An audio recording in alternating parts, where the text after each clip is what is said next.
ისემიური ინსულტი. დავიწყოთ ისემიური ინსულტით.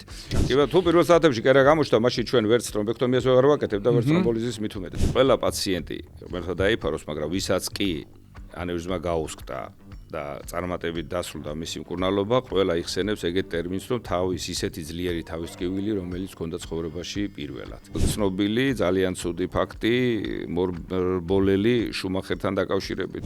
აზრი აღარ აქვს და ხო არ გამორთოთ აპარატიდან და აი ამაზე რა სიტყვი. მოგესალმებით მეგობრებო, აი დადგა მორიგი ეპიზოდის ჯერი პოდკასტისა, ოთარი ექიმო. შეგიძლიათ გვიყუროთ პანამის არხზე, გამოიწერეთ არხი პანამა YouTube-ზე, სადაც ნახავთ სრულად გადაცემას. კლინიკა Eyeline-ია ჩვენი სპონსორი, თვალის კლინიკა Eyeline, სადაც უმაღლესი რანგის პროფესიონალები მუშაობენ და ყველა პრობლემას მოგიგვარებენ ყოველგვარი დისკომფორტის და ტკივილის გარეშე. დიდი მადლობა Eyeline-ს. რაც შეეხება დღევანდელ ჩემს სტუმარს, დღეს მე შორეულ წარსულში ნეიროქირურგი ვიყავი, ვინც არ იცის, სანამ დიაგნოსტიკაში წავიდოდი, ხო და მოვიწვია ჩემი ყოფილი კოლეგა. ჩემი მეგობარი, ნეიროქირურგი, მედიცინის მეცნიერებათა დოქტორი მირზა ხინიკაძე. მოგესალმებით ბატონო მირზა.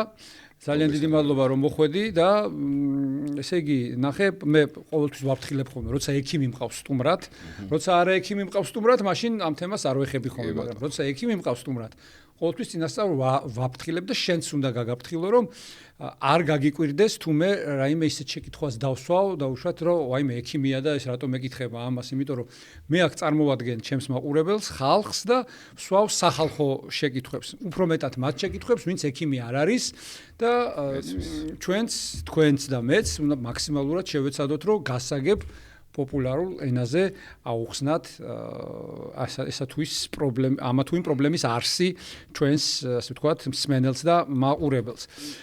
კარგი, მოგესალმებით კიდევ ერთხელ, მადლობა და ძალიან მარტივად დავიწყოთ. მოდი ყველა, რატომ ნეიროქირურგია? ნუ ალბათ ქირურგია ყველა ვარიანტში. და ნეიროქირურგია ძალიან მნიშვნელოვანი იყო იმ პერიოდისთვისაც და ეხლაც განსაკუთრებით იმიტომაც რომ აი თუ გინდათ ჩვენი ურთიერთობის ერთ-ერთი კუთხედი იყო თქვენი ნეიროქირურგიული სპეციალობა, საიდანაც მოვდივართ. მაშინ რატო ნეიროქირურგია თქვენთვის, ხო? იგივეა ჩემთვისაც იყო რაღაცა უფრო მეტად საძიებო, უფრო მეტად სამუშაო, უფრო მეტად ახალი რაღაცა, რამაც იმ პერიოდისთვის მიბიძგა სპეციალობაში გადამედგა ნაბიჯი. და ეს რომელი წლები იყო? ნუ აი ის პერიოდი იყო, როცა 90-იანი წლები, 99-ში ინსტიტუტის შემდეგ და აი ეს 90-იანი წლების ბოლო რა. 90-იანი წლების ბოლო. კარგი. მოდი ახლა ვისაუბროთ ზოგადად საქართველოში ნეიროქირურგიულ პრობლემებზე და ნოზოლოგიებზე, ხო? ანუ დაავადებებზე. საკმაოდ გაიზარდა რიცხვი სხვადასხვა დაავადებების. ხო, აი მაინც რა პრობლემით მოგმართავენ ხოლმე უფრო ხშირად. პირველ რიგში მინდა გითხრათ, რომ საქართველოში ნეიროქირურგია საკმაოდ კარგადაა განვითარებული, არ ჩამოუვარდება შეიძლება ითქვას, რომ ბევრ წამყვან ქვეყანას თავისი ტექნიკური, მატერიალური და ყველაზე მთავარი იმ ექიმებით, იმ პროფესიონალებით, რომლებიც მართავენ ამ ყველაფერს. ბევრი რაღაცა ახალი გამოიკვეთა ბოლო 5 წლის განმავლობაში ტექნოლოგიური თვალსაზრისით, რაც იმას გულისხმობს, რომ უკვე საოპერაციოში არის სხვადასხვა ისეთი ტექნოლოგიები, რომლებიც ხარისხზეა ორიენტირებული, არის ნავიგაციის სისტემები ძალიან ბევრ კლინიკაში, არის ულტრაბგერითი საქაჩი, არის მიკროსკოპის უკვე სხვადასხვა სახეობა, რაც განსაკუთრებით ზრდის გამოსავალს და განსაკუთრებით კარგი ხარისხით სრულდება, ასე რომ ვთქვათ, ესა თუ ის ქირურგიული ჩარევა. საკმაოდ მომატებულია ყოველ შემთხვევაში, ახლა ბოლო მონაცემებით, სტატისტიკის მიხედვით თუ ჩავთვლით, გულსიზარღვთა დაავადებების მხრივ თავის ტვინის სიზარღვოვანი პათოლოგიები საკმაოდ მომატებულია, რადიკალურადაა შეცვლილი მაგალითად თავის ტვინის ისემიური ინსულტის მკურნალობა, რომელიც რაღაცა რამოდენიმე წლის წინ ითვლებოდა, ასე რომ ვთქვათ, სიკვდილისთვის განწირულ პაციენტებად, დღეს ამ მხრივაც გვაქვს საკმაოდ ბევრი წარმატება, იგივე ტრომბექტომიის თვალსაზრისით. მომატებულია ესეც თქვენი დამსახურება ოთარ ექიმო რადიოლოგიური თვალსაზრისით, რომ ანევრიზმები გამსხდარ პერიოდში იდენტიფიცირება, რომ ანევრიზმა სანამ გასკდება, მანამდე მომართავს ექიმს, რაც ერთ მნიშვნელოვნად ზრდის ხარისხს. ახლა წარმოიდგინეთ, რომ შევადაროთ გამსხდარი ანევრიზმის გამოსავალი 35% არის სიკვდილიანობა კლინიკაში მისვლამდე და გამსხდარი ოპერაციები, გამსხდარი ანევრიზმების ოპერაციის დროს კი არის სადღაც 1-2% მაქსიმუმ გართულება, რაც თვლი რომ ეგ არის ძალიან კარგი მიღწევა აღწევა და ძალიან კარგი ტენდენცია და მე ყველა ნეიროქირურგის მიმართ დიდი პატივი ვისცემ, იმიტომ რომ ძალიან ბევრი ახალი თანამედროვე ტექნოლოგიები დაინერგა და ფაქტიურად შემიძლია თამამოთქვა, რომ არ ჩამოუვარდება ძალიან ბევრ წამყვან ქვეყანას. კაი, ისემიური, მოდი ახლა პათოლოგიებს წავუყვეთ. კი ბატონო. წავუყვეთ პათოლოგიებს, ისემიური ინსულტი. დავიწყოთ ისემიური ინსულტით. ისემიური ინსულტი არის მაყურებელს რო განუსაზღვროთ, ეს არის ჩვეულებრივი ინფარქტი, ოღონდ თავის ტვინის, როდესაც ხდება თავის ტვინის უჯრედების, ასე ვთქვათ, სიკვდილი, ნეკროზი მათი და იმის დამიხედვით თუ რა უბანშია ეს ისემიური ინსულტი, შესაბამის კლინიკას იძლევა. ისემიურ ინსულტს ადრე კურნალობდნენ ძირითადად კონსერვატიულად, ხო? მაგრამ როგორც მირზამ თქვა, ახლა უკვე ნეიროქირურგების ჩაერთვენ და აი მოდი დეტალურად გავიაროთ, როგორ იმართება პაციენტი ისემიური ინსულტით. ნუ მექანიზმი რო ვთქვათ, ლოგიკურად არის რა ადამიანის ორგანიზმში ვთქვათ გული წინაგულების ხრივ აი მოციმციმი არითმიის დროს, საძილი არტერიების შევიწროების დროს, სადღაც გროვდება, ასე რომ ვთქვათ, ეს ტრომბი. შემდეგ მოხდება ამ ტრომბის მიგრაცია მაგისტრალურ სიზარღვებში, ფიზიკის კანონიდან გამომდინარე, დიდ სიზარღვში გადის და პატარა სიზარღვში ხდება ამ ტრომბით ამ პატარა სიზარღვის დახშობა, რომელიც იწვევს დახშობის ადგილიდან თავის ტვინის იმ ქსოვილის, ასე რომ ვთქვათ, თანდათანობით სიკვდილს. რაც უფრო ადრე მოხდება ჩარევა და მისი ამ სიზარღვში და სხვადასხვა სახარჯი დივაისების თუ რა სახარჯი მასალებით მისი ტრომბის ამოღება, სისხლის მიმოქცევა აღდგება, რაც განსაკუთრებით ძალიან კარგი და ეფექტურია და ამ ხრივაც საქართველოში მაქსიმალურად შეიძლება ითქვას, რომ არა მარტო თბილისი, რეგიონები საკმაოდ აქტიურად არის წარმოდგენილი. ეს არის ისეთი დაავადება, შეუქცევადი დაავადება, წარმოვიდგინეთ ახლა პაციენტის შუა არტერიის ტრომბოზი გამოიწვევს, თქვათ 6 საათში თუ არ გააკეთებს ქირურგიულ ჩარევას, თქვათ 8 საათში, ხო, ის აუცილებლად წავა როგორც შეუქცევადი პროცესი, თუ პაციენტი გადარჩა, ასე რომ ვთქვათ, სიკვდილს, მის ინვალიდიზაციის ხარისხი არის ძალიან მაღალი და ეს იწვევს უკვე როგორც სოციალურს, ასევე ეკონომიურ პრობლემას. ეს ძირითადად არის ასაკობრივი პაციენტები, მაგრამ სამწუხაროდ ახალგაზრდებში ძალიან ხშირია და ახალგაზრდებსაც ემართება. აი რა არის ამის მიზეზი, მირზა? აი რატო გაახალგაზრდავდა ისემიური ინსულტი? ნუ ალბათ ახალგაზრდებში ძირითადად ისემიური ინსულტის მიზეზი არის გულის გარკვეული პათოლოგია, რომელიც თავის დროზე არის სადიაგნოსტირებელი და მისახედი, ვთქვათ, სკიდის შეუხორცებლობა, ან კიდევ მოცემციმი არითმია, რომელიც ამ ტრომბის ჩამოყალიბებას უწყობს ხელს. და ამის შემდეგ, როცა ტრომბი მოწყდება, თავის ტვინის დიდი სიზარღვი იკეტება და იწვევს უკვე შეუქცევად პროცესს. თუ დროულად არ მოხდა მისი ტრომბის გამოღება სიზარღვიდან, ეს ხდება ბარძაყის არტერიიდან, ეს ხდება სიზარღში და манипуляციით, რაც ეგრეთ წოდებული სისხლო. დიახ, რა თქმა უნდა, ეს არის ასპირაციული კათეტერი, რეტრივერი, რაც დღევანდე აი შემიძლია გითხრათ 100%-ით, რომ რაც საქართველოში კეთდება, იგივე კეთდება მსოფლიოს ნებისმიერ წამყვან ნორმალურ ქვეყანაში, გამომდინარე იქიდან, რომ აქ არის ტექნოლოგია აბსოლუტურად ერთ-ერთი. აქ არ არის მარტო ექიმი რა მაგარია და რაღაცა გააკეთა, აქ არის ტექნოლოგიებს პლუს კიდევ გამოცდილება და ხელი. კარგი, ნახე, ახლა აი სახალხო შეკითხვა რო დავსვათ, უფრო აი ამ მიმართულებით რო წავიყვანოთ ჩვენი საუბარი. მოკლედ ისემიური ინსულტია, სახლშია პაციენტი, ხო, მოსვენებულ მდგომარეობაში და უცებ იწყება ეს პროცესი. მაგალითად, მეტყველების გაძლიერებით, თუ სხვადასხვანაირად მეტყველების გაძნელებით უბრალოდ, სხვადასხვანაირად იწყება, ხო, გააჩნია უბანს, რა უბანშია ეს ყველაფერი. მეტყველების გაძნელება, სახის დეფორმაცია, ასიმეტრია, იგივე უცებ შფოთვა, ხო, პაციენტის ხელის გაჩერება, ანუ შეიძლება იყოს პარეზი, შეიძლება იყოს პლეგია, ხო, თუ უფრო ღრმა. აი, რას ვაკეთებთ ამ დროს სახლის პირობებში, ანუ როგორ უნდა მოვიქცეთ? ამ ხრივ სიმართლე რო გითხრათ, ჩვენ ქვეყანაში წინა პირობა, რითაც უნდა მოხდეს ამოცნობა, ამ ხრივ კიდევ ბევრი რაღაცები, კიდევ ბევრი პროცესებია ჩასატარებელი, მაგრამ შემიძლია გითხრათ, რომ წამყვან ქვეყნებში საზოგადოებრივი თავშეყრის ადგილზე ყველგან არის გამოფენილი და გამოქვეყნებული ის სტიკერები, რომელიც ითვალისწინებს ამ დიაგნოზის პირველ ამოცნობას. წარმოვიდგინეთ, ანიმაციური ფილმებიც არსებობს, რომ შვილიშვილმა მაგალითად დილით როცა შენიშნა, რომ ბებო, ვთქვათ, ყავას რო სვამდა და ყავა ჭიქა დაუვარდა, ხელი ჩამოუვარდა, მეტყველება შეეცვალა, ან კიდევ ვთქვათ სახის ასიმეტრია, იზოლებულია, ვალდებულია, რომ დარეკოს სასწრაფო დახმარების ბრიგადაში.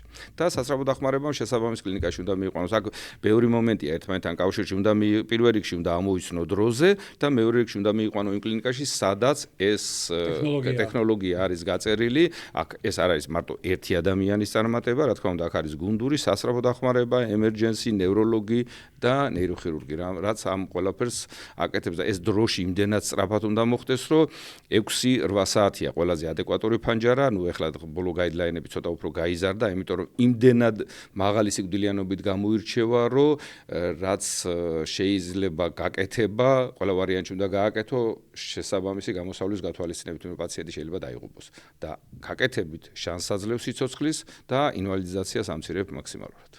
აი სასწრაფო დახმარების ბრიგადა რას აკეთებს? ანუ იდეალურ შემთხვევაში რა მდგომარეობაში უნდა მოგიყვანონ პაციენტი? აი უმრავლეს შემთხვევაში ახლა ამდაც რა არის პაციენტის მდგომარეობას გასათვალისწინებელია. უმრავლეს შემთხვევაში პაციენტი მოდის მარჯვენა ან მარცხენა მხრივი გეიმპლეგით, ნუ ხელში ფეხში მოძრაობა არ აქვს.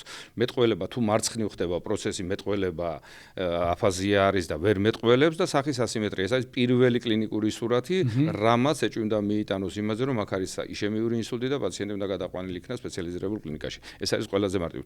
თუ არის ძალიან ბაზილარული არტერიის, ეს უფრო მეტად სასიცოცხლო მნიშვნელობის არტერიის ტრომბოზი, ამ შემთხვევაში მდგომარეობა გაცილებით უფრო მძიმეა და აქაც უკვე საერთაშორისო სტატისტიკით მისი გამოსავლის ალბათობაც, რა თქმა უნდა, დაბალია. თრომბოლიზისი რა პროცესია? ნუ ეხლა ეს არის პრინციპში თრომბოლიზისი და ტრომბექტომია თვითონ ტერმინები განსაზღვრავს. თრომბოლიზისი არის პროცედურა, როცა ხდება წამლის შეყვანა, ასე ვთქვათ, ეგრეთ წოდებული პრეპარატების შეყვანა, რომელიც შლის ტრომბს ინტრავენურად, ამას აქვს გარკვეული ფანჯარა, ეს არ შეიძლება ვთქვათ თრომბოლიზისი ჩატარდეს ინსულტის დაწყებიდან 8 საათში, 12 საათში, მას აქვს ძალიან ფანჯარა 4 საათი, 4 საათნახევარი, როცა უნდა მოხდეს თრომბოლიზისი და თრომბოლიზის შესაძლებლობას აძლევს და შესაძლებელია რომ თრომბოლიზის შემდეგ აი ის ტრომბი რომელიც სიზარღვში დევს და დაკეტილია დაიშალოს. ეს არის ძირითადად პრინციპში ახლა ევროპის ქვეყნებში უმრავლეს არის ქვეყნები სადაც სასწრაფო დახმარების მანქანაშიც კეთდება ეგეთი პროცედურები. ჩვენს რეალობაში ამას აკეთებს ემერჯენსი ნევროლოგის მეთვალყურეობის ქვეშ ძირითადად ნევროლოგი.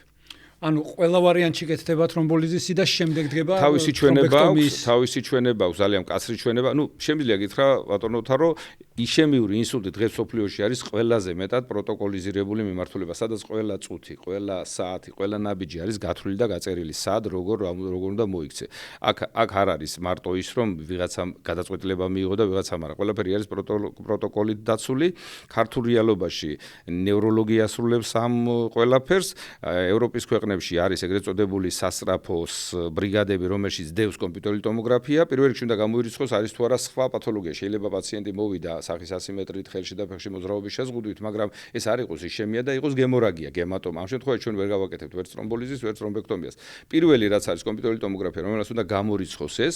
და ახლა კომპიუტერული ტომოგრაფიას პრინციპში სახლიდან კლინიკაში მიყვანის დროს გააკეთებ. თუ კლინიკაში, ხო, რა მნიშვნელობა აქვს? რა თქმა უნდა, ჯობია კლინიკაში მიყვანამდე გააკეთო კომპიუტერული ტომოგრაფია, ესე ტრანსპორტირება არსებობს სასწრაფო დახმარების მანქანები, სადაც ეს კომპიუტერული ტომოგრაფია არის და ხდება კომპიუტერული ტომოგრაფიის გაკეთება, თუ თრომბოლიზისია ჩვენთან არის ასეთი მანქანა? საქართველოში არ არის. ეს საუბარი მაქვს ევროპის ქვეყნებში, მაგრამ ჩვენთან ახლა ურბანულად იმდენად მიუხედავად იმისა, რომ საცობებია მაინც ხდება ქალაქში მაქსიმალურად გადანაწილებული ეს კლინიკები, რომ მეტნაკლებად თუ დროულად იქნება დიაგნოსტირებული ბინაზე პირველ რიგში ახლობლების მიერ და ამიტომაც მინდა რომ ნებისმიერი ცვლილებები, რომელსაც შენიშნავენ განსაკუთრებით ასაკიან პაციენტებში აუცილებლად უნდა იქნას გააქტიურებული, სასწრაფო გამოძახებული და შესაბამის კლინიკაში მიყვანილი. კარგი, მოკლედ კომპიუტერული ტომოგრაფია ამ შემთხვევაში არის ოქროს სტანდარტი, იმიტომ რომ არის სწრაფი, არის ინფორმატიული. თუმცა შეიძლება პირველ საათებში იშემიური კერა არ გამოჩნდეს. არ შეძებთ. თავარია სისხლი გამოვრიცხოთ, თუ პირველ საათებში კერა გამოჩნდა, მაშინ ჩვენ ვერც თრომბექტომიას ვერ ვაკეთებ და ვერც თრომბოლიზის მით უმეტეს. აქ უკვე შორსასრული პროცესია და უკვე უნდა მივიდეს გადარჩენა საუბარი, თქვათ იქ ძვლის მოხსნა, დეკომპრესიული ტრეპანაცია, მაგრამ ეს უკვე არის ძალიან შორსასრული პროცესი. კარგი, აი ხა თქვენ ახსენეთ, რომ და აბსოლუტურად სწორად, იგივე კლინიკა შეიძლება გამოიწვიოს სისჩაქცევამ, ჰემორაგია ორ ბრძანა, ბატონმა მირზამ, ჰემორაგია არის სისხლჩაქცევა, ანუ არის ისემიური ინსულტი, როდესაც ინფარქტი არის თავის ტვინის და არის ჰემორაგიული ინსულტი, ჰემორაგიული ტიპის ინსულტი, როდესაც თავის ტვინში ხდება სისხლჩაქცევა, აი ესეთ პოპულარულ ენაზე გაჟონვას რო ეძახიან ხოლმე. კარგი, აი აღმოვაჩინეთ სისხლი. ამ შემთხვევაში როგორია თქვენი ქმედება? რამდენადაც ახლა ჩემთვის ცნობილია, ყოველ შემთხვევაში მე როცა ნეიროქირურგი ვიყავი, ყველა სისხლის საოპერაციო არ იყო. კი ბატონო. აი ახლა როგორ შეიცვალა ეს? ნუ, ყოველ შემთხვევაში მილიმეტრაჟს აქვს მნიშვნელობა და უშუალოდ ლოკალიზაციას. ხო. როგორც ბატონო ავთარი აღნიშნა, ჰემორაგიული სისხლჩაქცევა არის სისხლჩაქცევა უკვე თავის ტვინში და სისხლჩაქცევა სუბარაχνოიდულ სივრცეში თუ გვაქვს სისხლჩაქცევა, აუცილებლად უნდა მოვძებნოთ მიზეზი. სისხლჩაქცევა ჩვეულებრივად არ მოხდება. ხო? სისხლჩაქცევის მიზეზი, სუბარაχνოიდული სისხლჩაქცევის მიზეზი შეიძლება იყოს ანევრიზმის გასკდომა, არტერიოვენოზური მალფორმაციის გასკდომა და არის ეგრეთ წოდებული ინსულტ-გემატომები, რომლებიც მართლაც მაღალი წნევის ფონზე ხდება წვრილი სიზარღვების ან ვენების მაღალი წნევის ფონზე და თავის ტვინში იღვრება სისხლი. თუ ვთქვათ, ჩვენ ვიცით, რომ კომპიუტერული ტომოგრაფით გვაქვს პარენქიმული თავის ტვინში არსებული სისხლჩაქცევა, მისი ზომებიდან გამომდინარე შეიძლება გადაწყდეს ქირურგიული ჩარევა, შეიძლება არ გადაწყდეს ქირურგიული ჩარევა, ეს არის დამოკიდებული უკვე მოცულობაზე და სისხლჩაქცევის მდებარეობაზე. რაც შეეხება თუ გვაქვს სუბარაχνოიდული სისხლჩაქცევა, აუცილებლად ვეძებთ მიზეზს და უკვე მიზეზზე მივდივართ, მკურნალობის მიზეზზე მივდივართ სამკურნალოდ, იმიტომ რომ თუ თქვათ არის ანევრიზმული სისხლჩაქცევა, აუცილებლად უნდა მოხდეს ანევრიზმის გამოთიშვა, რომ არ მოხდეს განმეორებითი სისხლჩაქცევა. აუცილებლად მოხდება განმეორებითი სისხლჩაქცევა, გააჩნია როდის. ეს ინდივიდუალურია, წინასწარ ამას ვერ გათვლი, მაგრამ დღევანდელი ახალი გაიდლაინებით, ასე ვთქვათ, ანევრიზმული სუბარაχνოიდული სისხლჩაქცევის, რომელიც დამტკიცებულია ჯანმრთელობის დაცვის სამინისტროს მიერ, როგორც გაიდლაინი, ჩემი ავტორობითა და გარკვეულწილად ნევროლოგების და ნეიროქირურგების ავტორობითაა ეს დამტკიცებული, იქ 24 საათიანი ფანჯარა, როცა უნდა მოხდეს ქირურგიული ჩარევა აუცილებლად გამსხარი ანევრიზმისთვის, იმიტომ რომ ის აუცილებლად გაიმეორებს და გაიმეორებს ძალიან უფრო ძლიერი ნევროლოგიის. მეორადი აპოპლექსია ყოველთვის უფრო მასიურია, ხო, უფრო მასიური იქნება, უფრო ცუდი და უფრო საშიში ორგანიზმისთვის. პირველი ეტაპი არის ის, რომ მოხდეს დიაგნოსტირება. აქ კომპიუტერული ტომოგრაფია, კომპიუტერული ანგიოგრაფია, მაგნიტურეზონანსული ტომოგრაფია სიზარღვოვანი რეჟიმით და დიგიტალური ანგიოგრაფია ყველაზე მაღალი,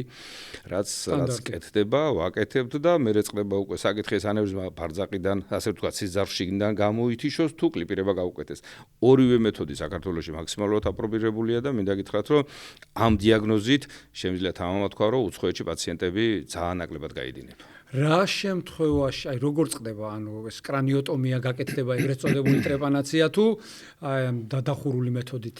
დიგიტალურად. ნუ, ყოველ შემთხვევაში, ჩემი პირადი პრაქტიკიდან გამომდინარე, ჩვენ გვაქვს ორივე მიმართულებით მაქსიმალურად აქტიურობა, როგორც ენდოვასკულური, ასევე კლიპირების თვალსაზრისით, რა თქმა უნდა, ენდოვასკულური ითვლება, ასე რომ ვთქვათ, საზოგადოებაში ნაკლებ ტრაუმული, ნაკლებ აგრესიული, მაგრამ მასაც აქვს თავისი განსაკუთრებული ჩვენება, აქვს სად უნდა გაკეთდეს, სად არა, ეს არის დამოკიდებული ანევრიზმის ყელზე, ანევრიზმის ზომაზე, რამდენად არის ყელის და თვითონ გუმბათის შეფარდება და რამდენად შესაძლებელია მისი ენდოვასკულურად თიშვა, თქვათ იგივე ქოილებით მწვავე პერიოდში. თუ ანევრიზმა არის ფართო ყელის, თუ ანევრიზმას გასკდომას ახლავს დიდი ზომის გემატომა, აქ ჯობია რომ თავიდანვე მოხდეს ტრეპანაცია, ანევრიზმის კლიპირება, გემატომის ევაკუაცია, ეს თანმიმდევრულად იმდენად ისეთი მართვადი პროცესია, რომ ეს დღევანდელ რეალობაში და ამას გაიდლაინის გვიდასტურებს, ეს უკვე არის კლინიკა, სადაც უნდა იყოს როგორც ენდოვასკულური, ასევე ღია ინტერვენცია, ღია კლიპირება, ნეირორეანიმაცია, სადაც გუნდურად ხდება გადაწყვეტილების მიღება.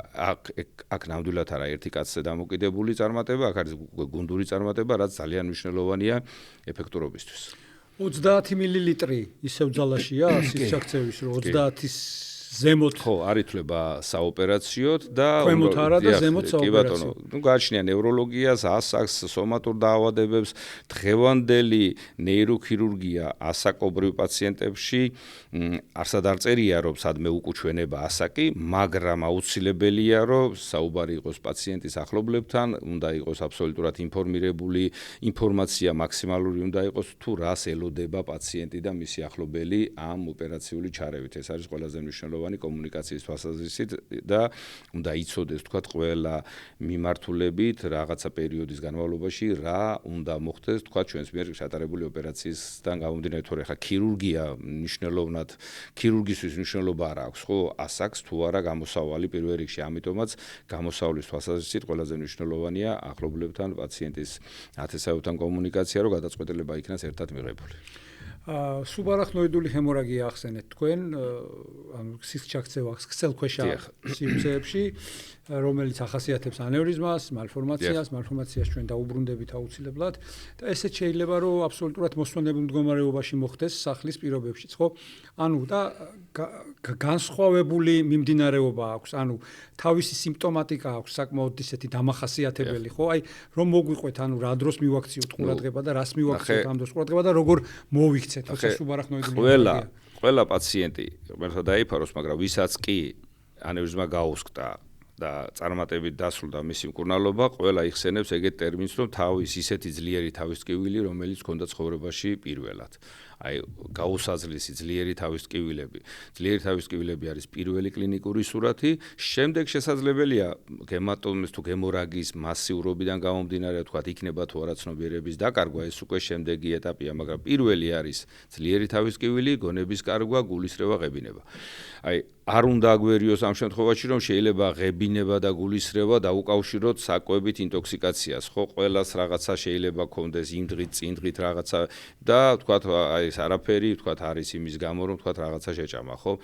ეს ძალიან ხშირად ხდება ეგეთი პრობლემების არაიდენტიფიცირება, ამიტომაც ძლიერი თავისტკივილების დროს, გულისრევა, ღებინების დროს პირველი კლინიკური სურათის ფაქტზე უნდა ჩატარდეს კომპიუტერული ტომოგრაფია. მორჩა, ეს არის უკვე იმდენად მაღალი დონის გამოკვლევა, რომელიც მოხსნის ყველანაირ კითხვას და შემდეგ უკვე თავისუფლად შეიძლება გამორიცხვის მეთოდით უმკურნალოთ სხვა პრობლემას.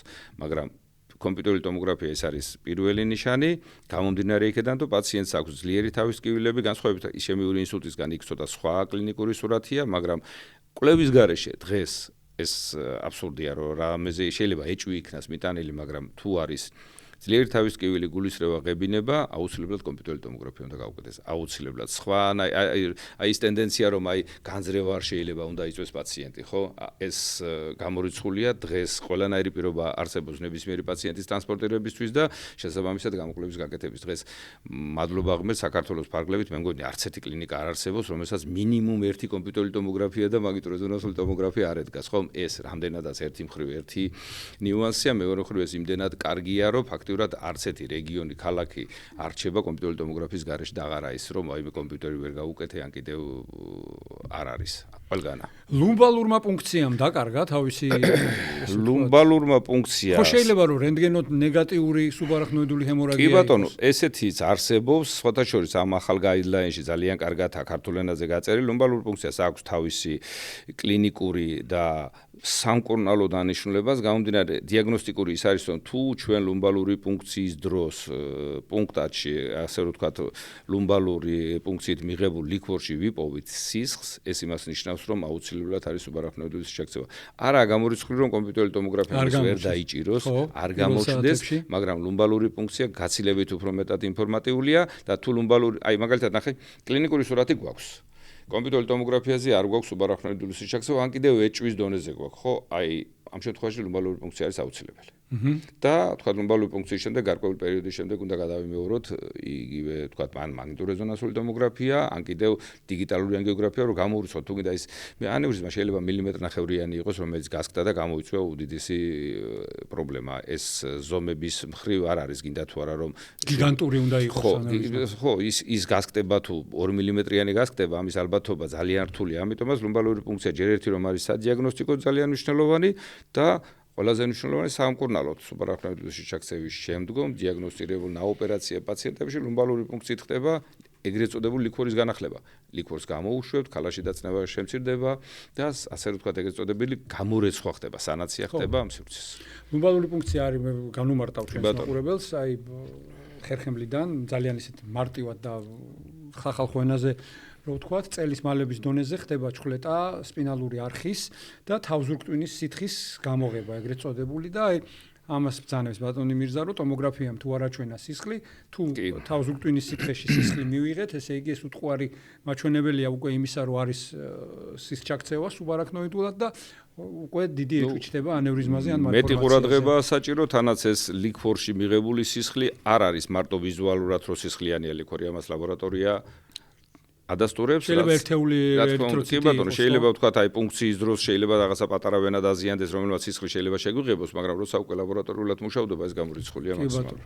მალფორმაცია რა პათოლოგიაა? აი რო ავუხსნათ ჩვენს მაყურებელს, არაერთხელ ვახსენეთ და ძალიან ისეთი აქტუალურია და ყურადსაღები. ქართული, ასე ვთქვათ, ქართულ მოსახლეობაში, საქართველოს მოსახლეობაში მალფორმაციების წილი არც ისე დიდია, არ არის დიდად წარმოჩენილი, მაგრამ მიუხედავად ამისა, მაინც არსებობს, განსაკუთრებით მინდა ვთქვა, რომ არტერიო-ვენოზური მალფორმაცია არის თანდაყოლილი, სიძარღვოვანი პათოლოგია, სადაც არტერიული და ვენების, ასე ვთქვათ, გადანაწილება, რომელიც როგორც უნდა იყოს, ესე არ ხდება და წარმოიქმნება ეგრეთ წოდებული, ასე ვთქვათ, სიძარღვოვანი სიწვრილი სიზარღვების გორგალი, სადაც როგორც არტერიები, ასევე ვენა ერთადაა და როგორც მიმტანი და გამტანი, ხო? თუ თქვა წნევა დაირღვა, პირველ რიგში გამტან ვენაში თუ მოხდა რაიმე გემოდინამიური ცვლილებები, აუცილებლად ხდება ამ მალფორმაციის გასკტომა. მალფორმაციის გასკტომა უმრავლეს შემთხვევაში საბედნიეროდ არ გამოირჩევა რაღაცა ძალიან კატასტროფული შედეგებით, მაგრამ ის უფრო მეტად ქირურგიული თვალსაზრისით უფრო მეტად საფრთხილოა, უფრო მეტ ასე ვთქვათ ტექნოლოგიებს მოითხოვს, უფრო მეტ როგორ გითხრათ, როგორც სახარჯებიდან გამომდინარე თუ ენდოვასკულურიდან იქნება საუბარი და ფუნქციონალურ ზონაში თუ მდებარეობს, ეს გაცილებით უფრო ცუდია, იმიტომ რომ ფუნქციონალური ზონა ნიშნავს იმას, რომ მალფორმაცია, რომელიც მდებარეობს მეტყველების ცენტრში, მისმა გამოთიშომ შეიძლება გამოიწვიოს მეტყველების ძალიან მნიშვნელოვანი ცვლილებები. Ამიტომაც ეს არტერიო-ვენოზური მალფორმაციის მხრივ პირველი დიაგნოსტირება, რა თქმა უნდა, კომპიუტერულ ტომოგრაფიაზე იქნება ეჭვი მიტანილი, შემდეგ უკვე ამას მაგნიტურეზონანსული ტომოგრაფია ადასტურებს და საბოლოოდ ოქროს სტანდარტი არის უკვე დიგიტალური ანგიოგრაფია, სადაც შეგიძლია ნებისმიერი მიმტანი სიზარღვის რაოდენობას დათვალო და რომელი ვენაში დრენირდება, ისიც რომ იქნას განსაზღვრული. იმიტომ რომ ეს პირველ ეტაპად წყვეტს ქირურგიის საკითხს.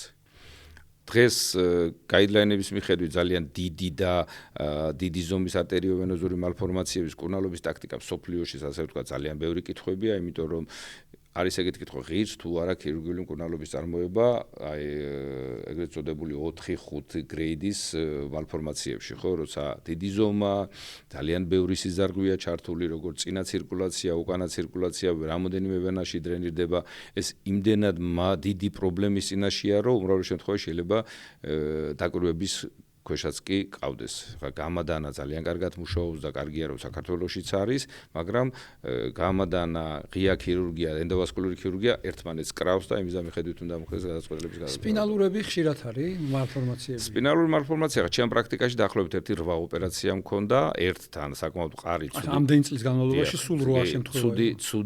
ცუდი იმითი იყო ერთი მალფორმაცია კლინიკური სურათით და მიუხედავად იმისა, რომ გამოითიშა, მაგრამ მაინც ნევროლოგია დარჩა.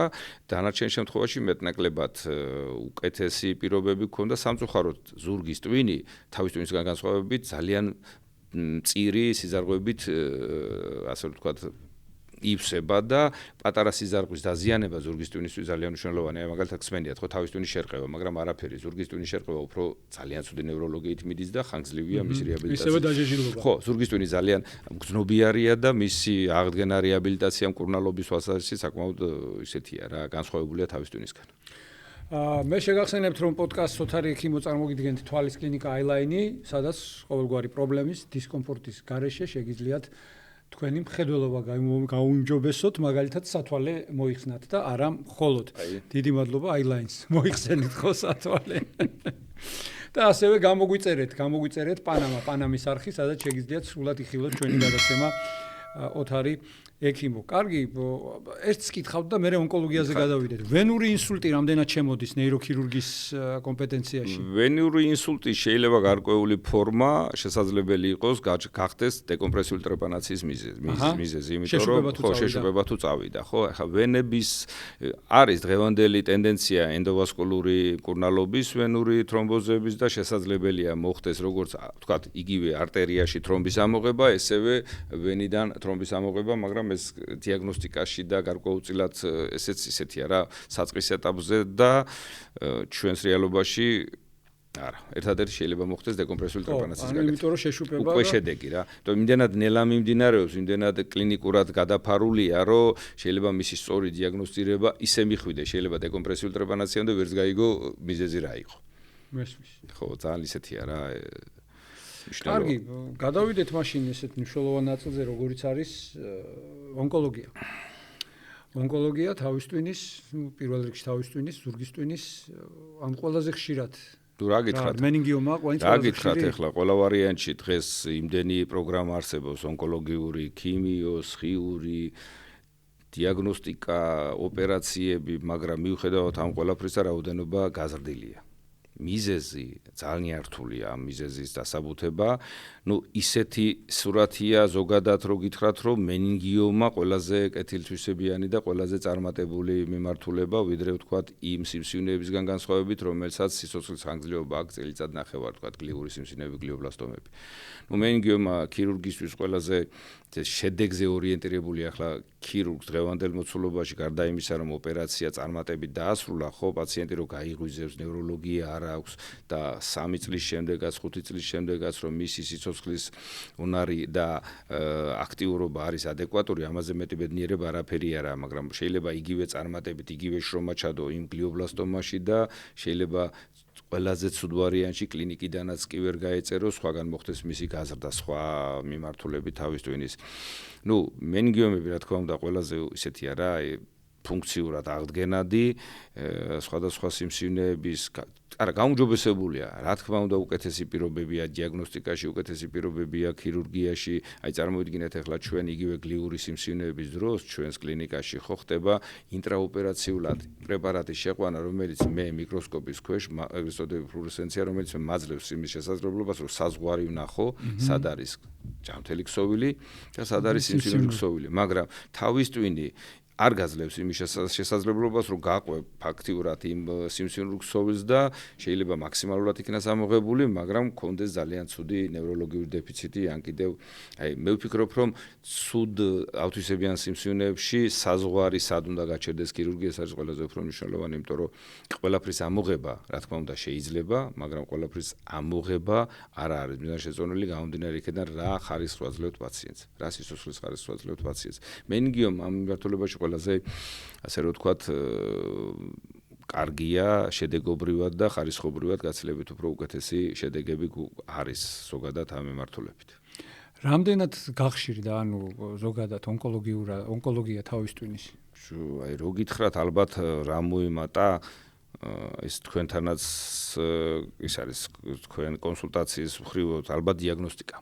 იმიტომ რომ თქვა თუ გინდათ რომ ის კეთილთვისებიანი მენინგიომა რომელიც არის პირობითად თქვათ 1 სანტიმეტრი ხო დღევანდელ 1 სანტიმეტრი კი არა შეიძლება 4 მილიმეტრიანი 5 მილიმეტრიანი პროცესის დაფიქსირება ხდება დღევანდელი ტექნოლოგიებით მაგნიტურ რეზონანსული ტომოგრაფიებით ხო კულტურა იმის რომ მოსახლეობა იკეთებს კვლევებს ეს ნამდვილად მოსაწონია და ძალიან კარგია იმიტომ რომ ნებისმიერ ეხლა ჩემთან მაგალითად გამოსტარი ანევრიზმების 80% მოდის რატო თავის კივილები ქონდა, გადაიღო მაგნიტურ რეზონანსული ტომოგრაფია, ვთქვათ, სულ სხვა მიზეზის გამო და შემთხვევით იპოვეს ან მენინგიომა, ან ანევრიზმა. ეს ზოგადად ძალიან ზრდის გეგმიური ოპერაციების რაოდენობას და შესაბამისად გეგმიური ოპერაციების რაოდენობა გაცილებით უფრო უკეთესი შედეგით თარდება, ვიდრე ის მწვავე და გადაუდებელი. აი ძალიან იშვიათია, რომ მე მახსოვს ადრე ითვლებოდა ჩვენთან რო ითვლებოდა გიგანტური, თქვა დიდი ზომის მენინგიომა, ამერიკელებთან ეგ დიდი ზომის მენინგიომად არ ითვლებოდა, იმიტომ რომ იქ დიაგნოსტიკის და წინა კვლევების პირობები გაცილებით უკეთესი იყო. ჩვენთან თქვა პაციენტს შეიძლება წელიწად ნახევარი 2 წელი თავის კივილები ქონდეს, კივილგამოყუჩებლებზე მე გადაიღებს კვლევას და ნახულობ რომ მე მყავდა პაციენტი 14 მმ იყო ცდომა, მაგრამ გადასარევად დადიოდა და მარტო გარდა თავის კივილების არაფერი არ ქონდა, 14 მმ ხო. ძალიან დიდია, მთელი ჰემისფერო იყო მენინგიომა. ხა თავის ტვინს რა დააწვევა პირობითად ეს იქნება კეთილთვისებიანი თუ ავთვისებიანი რა მნიშვნელობა აქვს, უბრალოდ კეთილთვისებიანი უკეთესი გამოსავალი აქვს რა. დაემატა ისიც რომ არის გამადანა რაც იმის შესაძლებლობას გვაძლევს რომ თქვათ აი გადაწყდეს ქირურგია თუ დასხივება ძალიან კარგი შედეგები აქვს ამ ხრივაც და აქაც უკვე ქირურგის და დასხივების სპეციალისტების ერთობლივი თანამშრომლობა მოაქვს კარგი შედეგი რა. დღეს აღარა იმაზე მტკიცებულება, ჩემი აზრით, რა თქმა უნდა და გაიდლაინებით, რომ კავერნოზული სინუსის, რომელიც ჩაზრდილია კავერნოზულ სინუსში, ხო მენინგიომა. ეს არ ნიშნავს იმას, რომ გამოხვიდე და დაამტკიცო, რომ რა მაგარი ხარ, აი ნახე სადღაც გავედი ერთი მხრიდან მეორე მხარეს, ამოვიღე სიმსივნის კარგია, მაგრამ მისი რისკები უფრო მაღალია. დღევანდელი ტენდენცია არის ეს, რომ მაქსიმალურად შემცირდეს ზომებში, მაქსიმალურად მოხდეს კომპრესია იმ სტრუქტურებზე, რაც მნიშვნელოვნად იყო გამოხატული და შემდეგ უკვე შეიძლება დაასხიო. ესეთი ტაქტიკაც არსებობს და საკმაოდ მიღებული აი რადიკალიზმის გამართლება საკმაოდ ისეთია მნიშვნელოვანი რა, რატომ მიდიხარ რადიკალიზმზე, თუ თქვათ არსებობს გარკვეულწილად ალტერნატიული კლინიკური კვლევებზე დამყარებული მეთოდი იგივე დასხივების თვალსაზრისით. თვითონ ოპერაციულმა ტექნიკამ რამდენად განიცადა განვითარება, ხო? კატასტროფულად, ძალიან. განვითარდა. აი რა მაგალითად მიკროსკოპი გაუმჯობეს და დაუშვათ. აი თუ გინდათ აი დავიწყოთ აი ბოლო ჩვენი იმდროინდელი პრაქტიკიდან გამომდინარე, ხო გახსოვთ ხო რა იყო, ვთქვათ იყო მიკროსკოპი, რომელიც აი იყო რაღაცა აი როგორ გითხრათ ექსპონატი, ძალიან მაგარი, მარტო იმისთვის შეიძლება შესულიყავი საოპერაციოში, რომ მიკროსკოპი გენახა, ხო, იმდენად იმ პერიოდისთვის, მაგრამ დღეს იმდენად განვითარდა ეს ყველაფერი, რომ მარტო მიკროსკოპი და გადიდება უკვე აღარაა. ფუფუნება და ასე რომ ვთქვათ გამოსავალი მიკროსკოპს დაემატა იგივე ფლუორესცენცია რაც გითხარი სიმსივნის საზღვრის გამოყოფა მიკროსკოპს უკვე დაემატა როცა ანევრიზმას აკლიპირებ ხო ჩვენ კი დავაკლიპირეთ ანევრიზმა მაგრამ იქ პატარა პერფორანტია რომელიც ვთქვათ არ გამოჩნდა არ ჩანს ისი ან კიდევ კლიფსის ლოკალიზაცია ცოტა შესაძლებელი ან რაღაცა ინტრაოპერაციული ანგიოგრაფიები კეთდება უშუალოდ მიკროსკოპის ქვეშ წამლის პრეპარატის შეყვანის ფონზე ხდება უკვე საოპერაციო ველშივე იმ სურათის დახატვა, თქვათ ის გამტარი შუა არტერია თუ კონტრასტი გავიდა, ესე გამტარია და იქ საშიშროება აღარ გელის. იმიტომ რომ ეს ერთი მომენტი.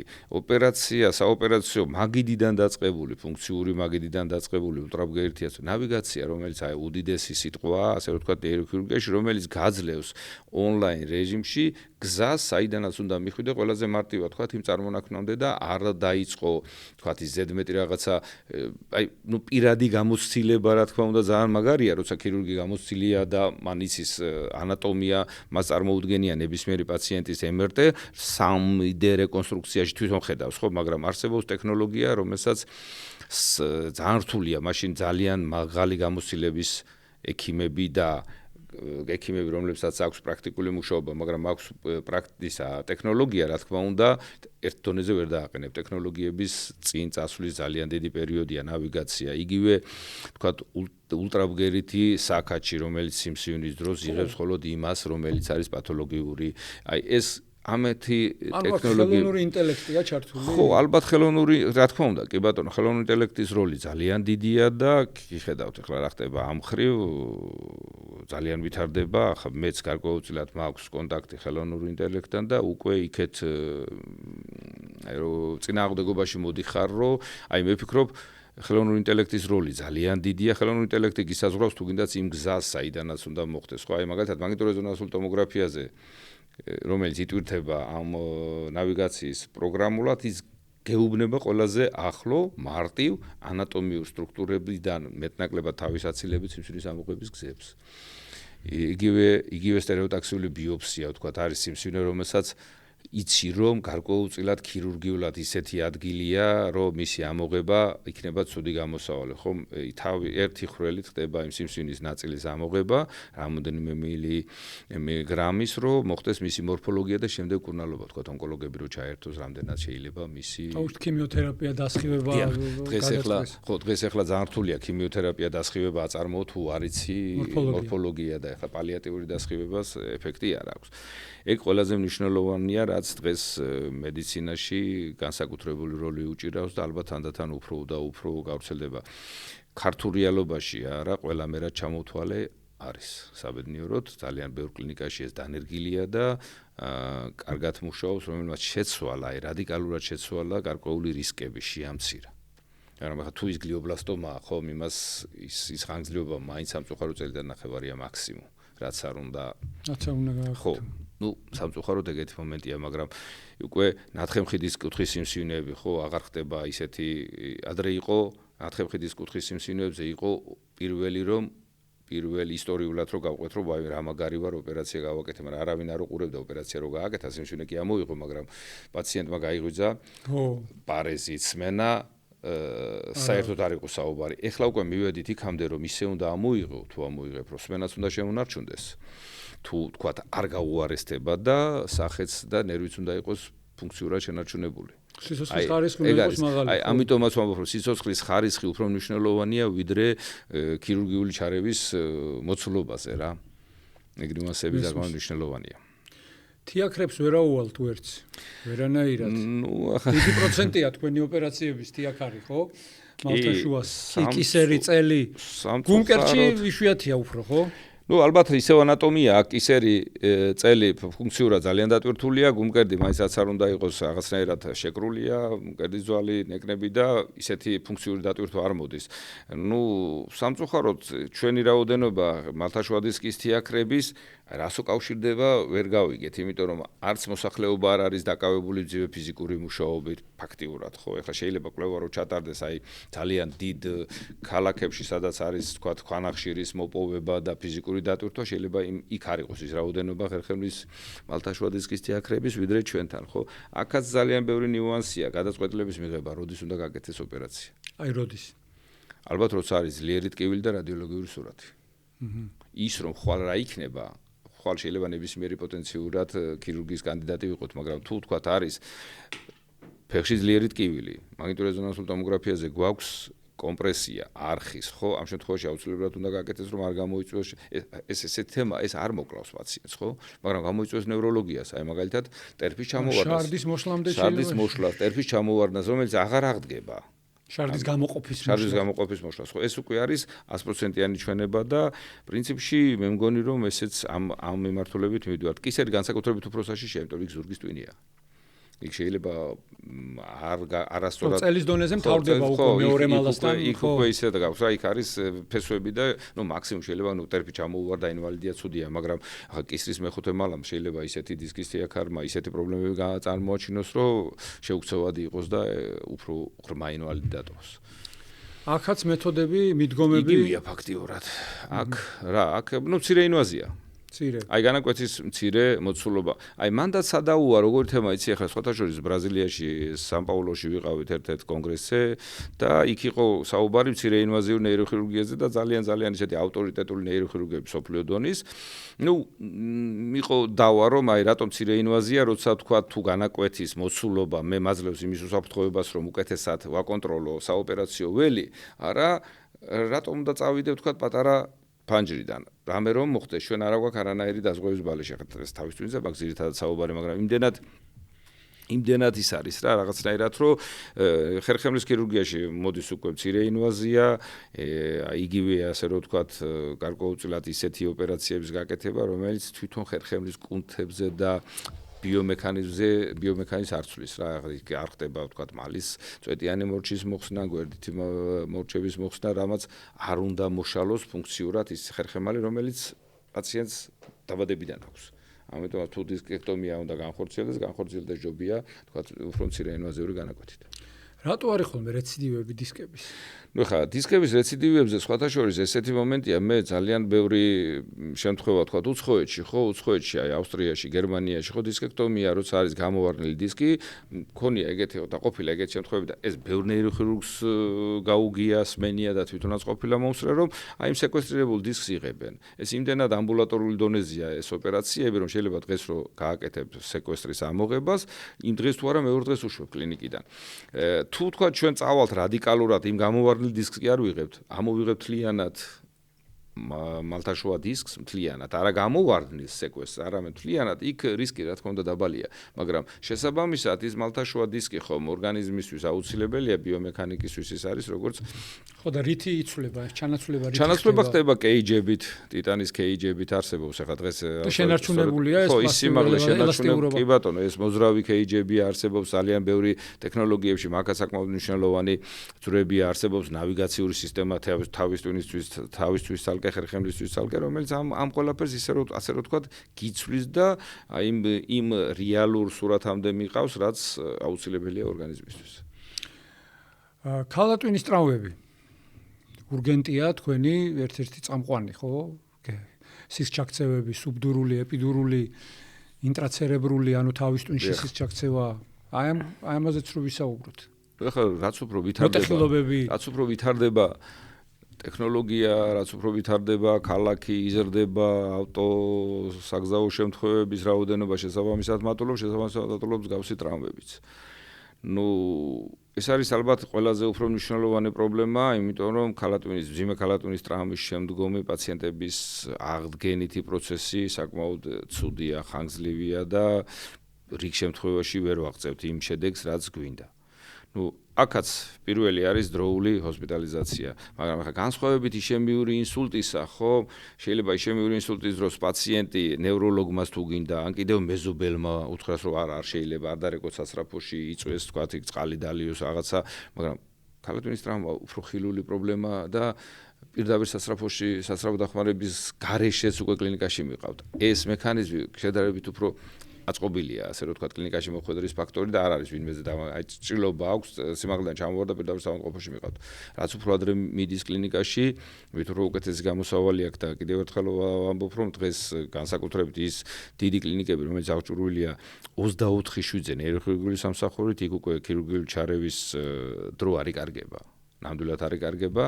აქ ქირურგიულ ჩარევის პროფესიონალიზმზე უფრო მეტად, პლუს რეანიმაცია ერთვება, რომელიც ერთმნიშვნელოვნად აუცილებელია, თქვათ, ქირურგია გასაგებია, მაგრამ რეანიმაციული ჩართულობის ალბათობა ძალიან მაღალია და კურნალობის ხანგრძლივობა, ფინანსური ზარალი, რა ვიცი, ძალიან ცუდი ის არის რა, ესე რომ ვთქვათ, მიმდინარეობა განსაკუთრებით იმ გეგმიური ქირურგიისგან. მოტეხილობები დაუშვათ, აი ფრაგმენტული მოტეხილობები, როცა ფრაგმენტი ინტრაკრანიულად არის, ეს რამდენად ტვინის მაგარი გარსია დაზიანებული. ტვინის მაგარი გარსი, კი ბატონო, თუ ტვინის მაგარი გარსი დაზიანებულია, კანის თლიანობა დარღვეულია, ყველა ვარიანტში დღეს ქირურგიის შესაძლებლობა გაცილებით უფრო მაღალია, იმიტომ რომ შეიძლება მაგარი გარსი, ტვინის კანის თლიანობა არ იყოს დარღვეული, მაგრამ ფრაგმენტი იყოს ისეთ თავის ტვინის ისეთ უბანში, რომელმაც დღეს თუ არა ხვალზე გამოიწვევს გულყრა, ამიტომაც ყველა ვარიანტში ქირურგიული ჩარევის აქტუალობა ძალიან მაღალია. ყველა ვარიანტში უნდა მოხდეს ამ ძვლის ფრაგმენტების ამოღება და შესაბამისად მე ხდება ძვლისლიანობის აღდგენა ან კიდევ სამედიცინო ცემენტით, ან ტიტანის ფირფიტით, ხო, პლასტიკა ერთ მომენტადაც შეიძლება ამის გაკეთება. შეიძლება რომ გააჩნია თუ თქვათ არის გაჩენჭი იმის ტრავმის მექანიზმი თუ არის თქვათ ისეთი ჭრილობა, სადაც უკვე გეგმიური, ასე რომ თქვათ, წყალებში პლასტიკის გაკეთება შეუძლებელი იქნება, შესაძლებელია მდგომარეობის გაუმჯობესების შემდეგ გააკეთოს 3 თვეში, 4 თვეში, რა ვიცი, 6 თვეში. ეხლა მითი და რეალობა მინდა შევეკითხოთ, დავიწყოთ. ანუ მითია თუ რეალობა, რომ ერთი და იგივე მოცულობის ეპიდურული ჰემატომას მეტი ზეწოლა აქვს ტვინზე, ვიდრე სუბდურულს. ყოველ შემთხვევაში ეპიდურული ჰემატომა გაცილებით უფრო საშიშია, ვიდრე სუბდურული ჰემატომა, იმიტომ რომ ეპიდურული ჰემატომას აქვს ეგრეთ წოდებული ნათელი ფანჯარა, რომელიც აი ხშირ შემთხვევაში გვსმენია, რომ პაციენტმა დაკარგა გონება, ცოტა სიმაღლედან ჩამოვარდა, დაკარგა გონება, მოვიდა გონებაზე, თითქოს არაფერი და რამოდენიმე საათში კატასტროფულად დამძიმდა, იმიტომ რომ ეპიდურული ჰემატომის დროს ზეწოლის ფართობი გაცილებით უფრო მეტია, იმიტომ რომ მაგარ გარს აწვება და მაგარი გარს იქნება. ანუ მითი არ არის ეს. ანუ სუბდურული ჰემატომა, რომელიც არის მაგარ გარსა და ტვინს შორის, ის შესაძლებელია გადანაწილდეს მთელ ჰემისფეროზე, კი, იყო შეიძლება 1 სანტიმეტრზე უფრო, რაც ახლა ქირურგიული ჩვენება არის 1 სანტიმეტრზე უფრო დიდი, ხო? პირობითად ვამბობ, აი ქრონიკულებში მით უმეტეს, მაგრამ 1 სანტიმეტრს სისქეში გულისხმობ. მე მინახია პაციენტი ქრონიკული სუბდურული ჰემატომით 2 სანტიმეტრია და ანუ ბაბუ ამბობს რომ სადღაც 3 თვის წინ რაღაცა წავიქეცი თუ თავი დავარტყი ან კიდევ დავიხარე რომ ვსერდებოდი, მაგრამ მისთვის ის არის ახლა ისეთი დისკომფორტი და არა ისეთი მდგომარეობა, რომელიც სიცოცხლესთან შეუთავსებელია და ეპიდურული ჰემატომის დროს აი წამებში შეიძლება მოხდეს პაციენტის დამძიმება, აი ძალიან სწრაფად შეიძლება დამთავრდეს ანიზოკორია მიდრიასით. მითია თუ რეალობა, რომ ეპიდურული ჰემატომის ევაკუაცია გაცილებით მარტივია ვიდრე სუბდურულის. ხა ტექნიკურად ყოველ შემთხვევაში მე რა ხა ნეიროქირურგიაზეც ქონდა ჩვენ საუბარი იმ მოცემულობიდან გამომდინარე ტექნიკურად ეს გაცილებით უფრო მარტივი შესასრულებელია, იმიტომ რომ ეპიდურული ჰემატომა არის ძვალსა და მაგარგარ შორის, რა თქმა უნდა, როგორც კი ძვლის მოხსნა ხდება, დღეს ტექნოლოგია აღარა ის რაღაცა ხო, რა თქმა უნდა. ალავაროტი რა იყო, ხრეტავი და ჯიგლი და რაღაცები, ხო, ეს მართლა ჯიგლის ხერხი. ხო, ისტორიის ნაწილი გახდა, დღევანდელ პირობებში ძალიან სწრაფად ხდება და იმდენად მგზნობიარე ბურღია, რომლის სიჩქარე არის თქვა 80,000 ძვალს გახვრიტავს და როგორც კი რბილქსოვიზე მივა თავისი ჩერდება. წარმოიდგინეთ ახლა თორე ის რომ ახლა ის 80,000 ბრუნით რო გავიდეს, ხო, ჩერდება თავისი. და ეპიდურული გემატომის ევაკუაციის დროს აზრის მოხსნა ხდება და რაც შეიძლება დროულად გემატომის მოცილება რა. ქრონიკული სუბდურული ჰემატომა ახსენეთ თქვენ, ხო? ძალიან საინტერესო მოვლენაა, მეც ხშირად ვაწყდები ხოლმე, განსაკუთრებით ასაკოვან ბევრჯერ გვინახია და პაციენტებში და აი ამის მექანიზმი რა არის, რომ მოგვიყვეთ რა, რომ ალბათ ნახე, არის ძვალი, მაგარი გარსი, თავის ტვინი, ხო? როცა თავის ტვინსა და ძვალს შორის სივრცე რჩება, ეს ასაკობრივ პაციენტებს ემართებათ, აქ შეიძლება მწვავე გემატომა, რომელიც განუვითარდეს 40 წლის პაციენტს და თქვათ 80 წლის პაციენტს, ერთნაირი მოცულობა იყო შეიძლება გემატომის, ახალგაზრდაში გაცილებით უფრო ცუდი კლინიკური სურათი აქვს, მოხუცებში კი სივრცეა, სივრცის ხარჯზე გროვდება, ასე ვთქვათ, ეს გემატომა. მწვავე პერიოდში თქვა თავი მიარტყა, კვლევები თუ არ გაუკეთდება, ხო, სადღაც 6 თვის, 5 თვის, 3 თვის შემდეგ ეს არის როგორც ლიზირებული დაშლილი სისხლი და აქაც ჩვენ გვაქვს არსებობს ეგეთი ტექნოლოგია. ძალიან მცირე ინვაზიური ორი ხრელით ხდება, ასე რომ ვთქვათ, ამ არსებული ლიზირებული სისხლის ევაკუაცია.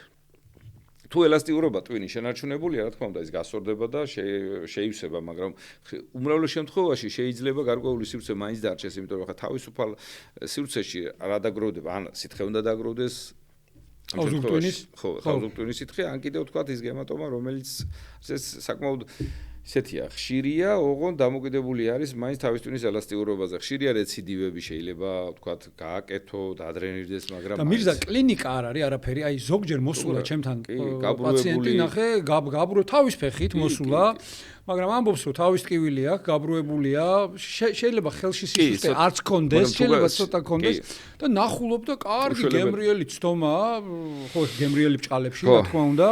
10-12 მილიმეტრი და აქეთ დიდი ესეთი ქრონიკული ჰემატომა, რომელსაც ხშირად ტვინის ნივთიერებისგან ვერც კი გაარჩა. ანუ იზოდენსიურ ფაზაშია, ეგრეთ წოდებული. სხვადასხვა ფაზაში. ხო და აი აქამდე რომ მივა პაციენტი, ანუ მანამდე არ არის არანაირი რესურსი აქვს. თავის ტვინი, ნახე, თავის ტვინი იმდენად გაურკვეველია და მოუცნობი, რომ ახლა ჩვენ ნეიროქირურგები საუბრობთ სულთა აი პრაქტიკულად იმ მონაცემებზე ჩვენ ვაფასებთ ანატომიური თავისებურებებით, ხო, ჩვენ სიმსივნე არის, ვიღებთ და რა დარჩა, ხო? ჩვენ ვაფასებთ ამას რადიოლოგიურად, ანატომიას ვაფასებთ. ამ შემთხვევაში შეიძლება იმდენად ატროფიული ტვინის ქსოვილის ფონზე დარჩენილი სივრცეში რჩება ადგილი, რომ ეს, თქვა, პირობითად 40 მილილიტრი აიტანოს ყოველგვარი კლინიკური სურათის გარეშე და შემთხვევები, როცა უკვე ხდება მისი ლიზირება, ხო, მწვავე სიტუაციაში შეიძლება უფრო მეტიც იყო გემატომა, არც ეგ არა გამორიცხული, მაგრამ რაღაცა პერიოდში, ხო, ძალიან ისეთია რა, უცნაურია მაინც თავის ტვინი, თავისი შედეგებით, ყოფილა რომ სხვა სელუდების სხვა შედეგი დამდგარა, ამიტომაც ზუსტად ვერ იტყვი ამ მექანიზმს. სანამ შენ წიგნზე გადავალთ, მაგარი იშრომეთ ნამდვილად. მანამდე ეხა გადავხედე რა, რაღაცეები აქვს ჩამოწერილი მაგ ჩემთვის და ონკოლოგიაზე როცა ვსაუბრობდით, გამოგრჩა რა, მე გამომრჩა, არ კითხე, მეტასტაზური დაზიანება თავის ტვინის. მაგალითად, ჩემს პრაქტიკაში ყოფილა ასე, რომ ჯერ მე მინახავს თავის ტვინში მეტასტაზი და მერე წასულან კვლევებით და პირველადი კერა მაგალითად ფილტვის კიბო მერე უპოვიათ. ანუ თავის ტვინით და ნევროლოგიით გამოვლინდა. რამდენად ხშირია და ნახე დაუშვათ აი სოლიტარული, ანუ როცა ერთია, სოლიტარული ქვია, როცა ერთი მეტასტაზია და როცა არის მრავლობითი, მაგალითად 2-3, აი 2-3 მეტასტაზზე კეთდება ოპერაცია. ბატონო, მოგახსენებთ, ახლა ნახე თავის ტვინი თავისი ანატომიდან გამომდინარე არის დახურულ სივრცეში და არ აქვს იმის ფუფუნება, რომ თქვათ ის სიმსივნე, პირველად სიმსივნე, რომელიც იზრდება პირობითად ნაწლავის, ან კიდევ მცირე მენჯის, არის იქ რესურსი, რომ სიმსივნე მიიღოს გარკვეული ზომა, ისე რომ არ მოხდეს მისი კლინიკური განსაკუთრებულად კლინიკური გამოვლინება. თავის ტვინი ხშირ შემთხვევაში სწორედ მეტასტაზიდან პოულობთ ძირითად კერას, იმიტომ რომ იქ უკვე 3 სანტიმეტრი უკვე კლინიკას გაძლევს და შესაბამისად უკვე რადიოლოგიურად აფასებ და ეჭვი გაქვს, ეჭვია იმაზე რომ შესაძლებელი იყოს სომატური კვლევები უნდა და ამიტომაც ონკოლოგიური კვლევა ჩვენ ყველა პაციენტს რომელიც გავსი სურათით აუკეთებთ გამოკვლევებს ყოფილა სამწუხაროდ უკვე რამოდენიმე შემთხვევა ისეთი იყო რომ აი თქვათ მე ნეიროქირურგი ფიქრობდი რომ იმ სოლიტარული ნაწილის თქვათ ამოღებას, მაგრამ იმდენად გავრცელებული ფორმა იყო მისი პირველადი, რომ ანესთეზიოლოგიური სამსახურის მიერ ასე რომ თქვათ მისი რისკების გათვალისწინებით ქირურგიაზე უარი ვთქვით, იმიტომ რომ თქვათ თუ არის ფილტვის პირველადი სიმსივნე, მრავლობითი თქვათ მისი თავისთავის მეტასტაზი, კარგ შედეგს არ მოგწევს.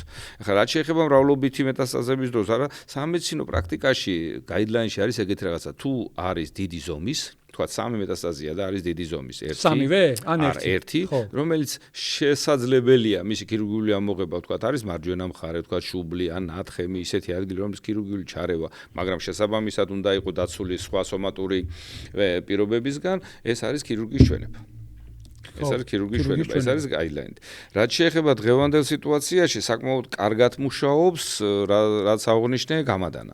ძალიან კარგად მუშაობს, იმიტომ რომ მას აქვს იმის შესაძლებლობა, რომ ერთ სეანსად დაასხივოს 35, 32, 18, რა ვიცი, პატარ-პატარა მეტასტაზური კერები და შედეგი აქვს, იმიტომ რომ შედეგი აქვს რა, თუ პირველადი კერადან ხდება, ასე რომ ვთქვათ, მიგრაცია რაღაცა ეტაპზე ამას გააქროს, მაგრამ მერე სადღაც რა აღმოჩნდება, ამის კონტროლი ცოტა რთულია. აი ხა კიდე ესეთი ხალხური შეკითხვა რა, დაუშვათ ინსულტით წევს პაციენტი ხანგრძლივად არის მართვით სუნთქვაზე და ხშირად ასე ხალხში ამბობენ რომ აი აზრი აღარ აქვს და ხო არ გამორთოთ აპარატიდან და აი ამაზე რა სიტყვი?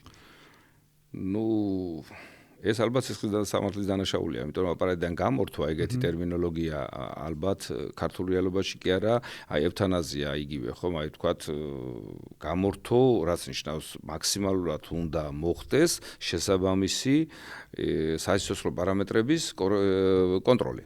აი თქვათ წნევის კონტროლი, ახლა თუ პირობითად ყველა ვარიანტში ხო რაც არ უნდა მოხდეს, თავის ტვინი თქვათ მოხდა მაგრამ გული ხო მუშაობს, აპარატი სუნთქავს, გულის წნევის პარამეტრები არის აბსოლუტურად ვთქვათ ნორმალური, მერე ხდება თანდათანობით ამ წნევის პარამეტრების ასე რომ ვთქვათ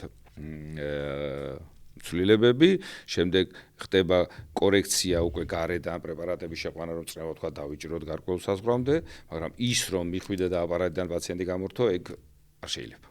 არც მორალურად არ შეიძლება, არც კიდევ კანონმდებლობით მით უმეტეს. ახლა ერთადერთი მომენტი არის ქვეყნები, სადაც ტრანსპლანტოლოგია არის განვითარებული და შესაძლებელია მსგავსი პაციენტები ოღონდ ასე რომ ვთქვათ ბჭყალებში თავის ტვინის ტრაუმით გარდაცვლილი პაციენტი თუ იმას ღვიძლი უკვე ჩვენ თუ პაციენტი გვეყოლება 2 თვე პრეპარატებზე მისი ტრანსპლანტოლოგიაში გადაცვლას უკვე აზრი აღარ აქვს, ხო? იმიტომ რომ ის ღვიძლი უკვე აღარ ვარ გაისედაც. ეს შემთხვევა შეიძლება იყოს როგორც ტრანსპლანტოლოგიის თვალსაზრისით, იმიტომ რომ იქ არსებობს კომისია, რომელიც ადგენს ტვინის სიკვდილის პარამეტრებს. ჩვენს რეალობაში ეგ არ არის. და მე ვფიქრობ, რომ არ ვიცი ახლა მაქსიმალურად არც ის არ არის, რომ პირობითად თქვათ რაღაცა განსაკუთრებულად მოხდეს ამის კორელაცია, მაგრამ ორგანიზმი თანდათანობით გაჩვენებს იმას, რომ გარედან ჩარევა მაქსიმალურად უკვე კარგავს თავის ფუნქციას. უნდა კითხო ასევე დამხმარე პერსონალზე საოპერაციოში. მათ გარეშე ისე განვითარდა. კი. აი მე გავიგე რაც განვითარდა ტექნოლოგიები საოპერაციოში შედიხარ, შეიძლება უკვე კოსმოსური საოპერაციები ეწოდო, შეიძლება მართვა ალბათ დადგება მომენტი და უკვე განხორციელდა ხო, აი რობოტული ქირურგია, მაგრამ ყველაზე მნიშვნელოვანი მაინც რჩება ის ფაქტორი, რაც საოპერაციოში ხდება, ხო, საოპერაციოში როგორ უნდა შეხვიდეს საოპერაციოში და რა უნდა დაგხვდეს საოპერაციოში, ხო, გასაგებია ეს ტექნოლოგიები, მაგრამ უნდა დაგხვდეს პროფესიონალური გუნდი, ხო? ამ პროფესიონალურ გუნდში ერთ-ერთი მნიშვნელოვანი არის ექთნები.